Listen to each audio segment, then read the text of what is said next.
Does history repeat itself? That's the question that is asked often. The comparison of the 1920s and the 2000s is what is going to be focused on. The comparison of aspects from then to today were quite similar, yet showed the obvious improvements. Mark Twain once said, "History never repeats itself, but it rhymes." The comparison included mass production, specific music groups, terror attacks, presidential scandals, and the gap in wealth distribution. To start off, mass production is the rapid manufacture of large numbers of identical products. In 1908, Henry Ford introduced the Model T, a reliable car that the average American could afford for $850. The Detroit location gave Ford easy access to steel, glass, oil, and rubber. Ford hired scientific management experts to improve his mass production techniques. The experts needed to look at every step of the process to reduce time, effort, and expense. Ford studied meatpacking houses in Chicago and reversed the process for his cars.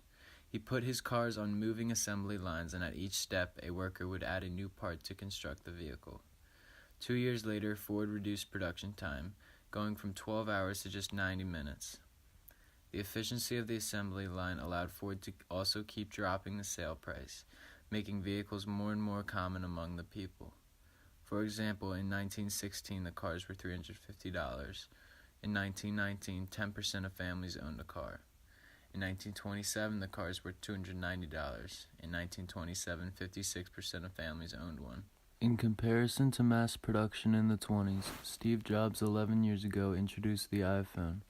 Along with the iPhone in 2007, the iPhone 3G in 2008, the iPhone 3GS in 2009, the iPhone 4 in 2010, the iPhone 4S in 2011, the iPhone 5 in 2012, the iPhone 5C in 2013, the iPhone 5S in 2013, the iPhone 6 in 2014, the iPhone 6 Plus in 2014, the iPhone 6S in 2015, the iPhone SE in 2016, the iPhone 7 in 2016, the iPhone 7 Plus in 2016, the iPhone X in 2017, the iPhone 8 in 2017, the iPhone 8 Plus in 2017, the iPhone XR in 2018, and finally the newest, the iPhone X Plus. As of 2018, Apple sold 77.3 million iPhones over the last quarter. That means for the last 91 days, Apple sold 849,450 iPhones per day, 35,393 iPhones per hour, 590 per minute, and 10 per second. Each iPhone sells to around $796. That's a lot of product to shift around the world in a little over 3 months. iPhones are shipped out of the assembly factories by FedEx using Boeing 777 freighters, each of which can carry 100 metric tons. If you do the math, that means it takes almost 400 flights over that 3-month period to ship the iPhones. Do you think 77 million is a lot? Consider that since its release, Apple has manufactured, shipped, and sold over 1 billion iPhones. The scale of the supply chain and distribution network, not to mention the assembly, testing, and quality control for so many handsets, is truly mind-blowing. The technology used to produce music was the radio and the phonograph. These devices allowed people to listen to music on the radio whenever they wanted. The first phonographs had awful sound quality, but as time progressed, so did their manufacturing. In the 1920s, grooved discs and superior sound reproduction improved sound. Due to this, the phonograph sale rose, and so did record sales.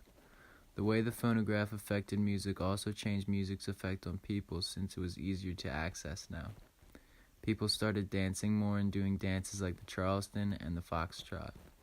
People were connecting through music. The North, South, East, West were all learning the same songs and the same dances. Radio shows and new silent movies were changing people's lives. Music was a big part of these new silent movies, called talkies. People from all over the United States were so excited about listening to music. National markets for different genres of music were in high demand. The 1920s is also known as the Jazz Age. Jazz, blues, Broadway, and dance bands music became very popular. The Jazz Age marked the modern music era. African Americans contributed a lot to jazz. Jazz is a musical form based on improvisation. It reflected the characteristics and issues of the 1920s. It emerged from the South and spread north due to the Great Migration. Louis Armstrong was the ambassador of jazz, and Bessie Smith was the empress of blues. Both were symbols of the Roaring Twenties. Now to compare music in the 1920s to music today. In technology today, almost all devices play music. Phones, radio, MP3 players, CDs, YouTube, Spotify, cars, concert, live music, and record players. We used some of these in the 20s, like radios and live music, but a lot has advanced since then. You can listen to music anywhere at any time now. Music's effect on people today has changed since the 20s, but people are still dancing. Some dances are the Macarena, the Cha-Cha Slide, the YMCA, the Cupid Shuffle, and Cotton Eye Joe. Music has affected the nation. America's music taste is more divided now than it was in the 20s. Rock is a top choice in most nations. Country is a top choice in most southern states. Big cities like rap music.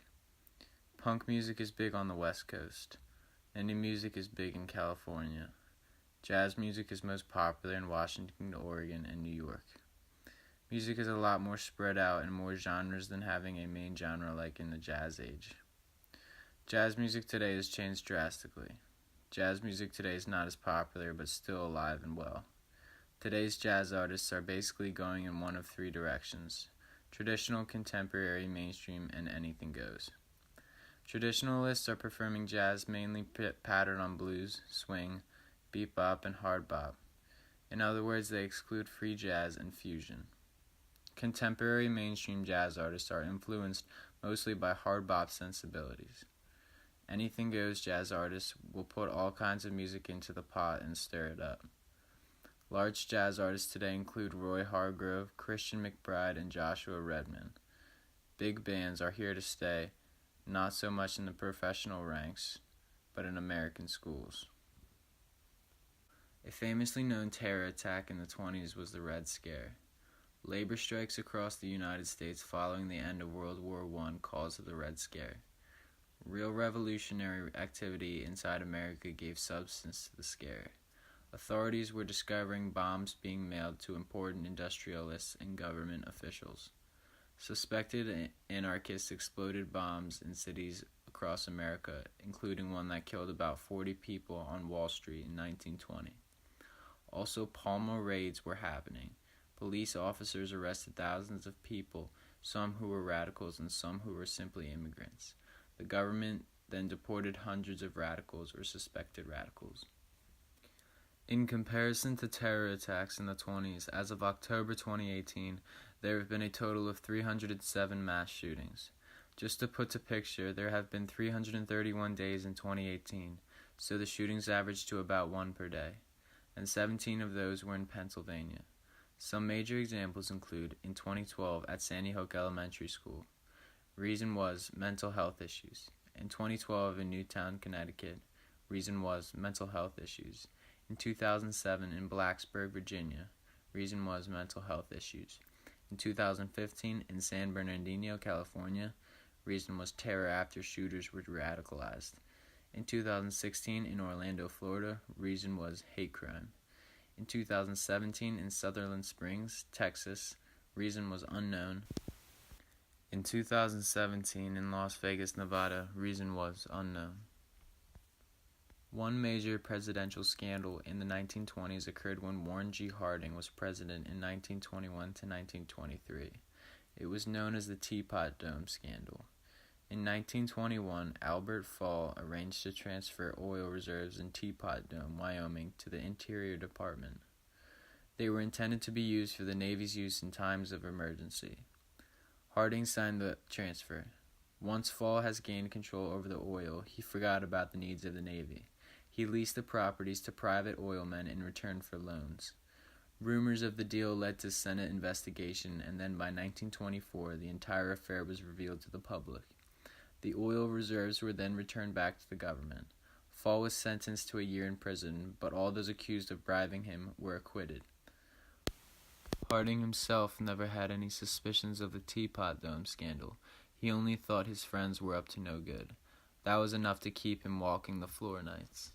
A popular presidential scandal that happened in 1998 and is still talked about today in 2018 is when Bill Clinton was in presidency.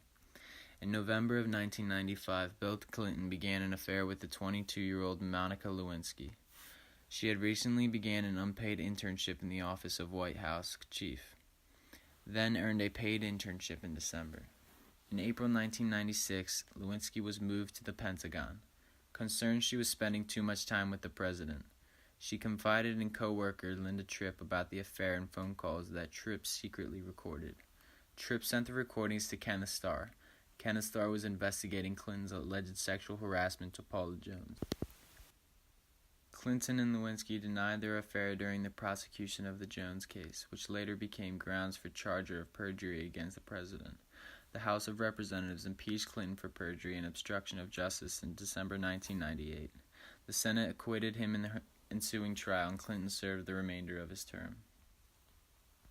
Wealth distribution in the 1920s was incredibly uneven. A major reason for this large and growing gap between the rich and the working class people was the increased manufacturing output throughout this period.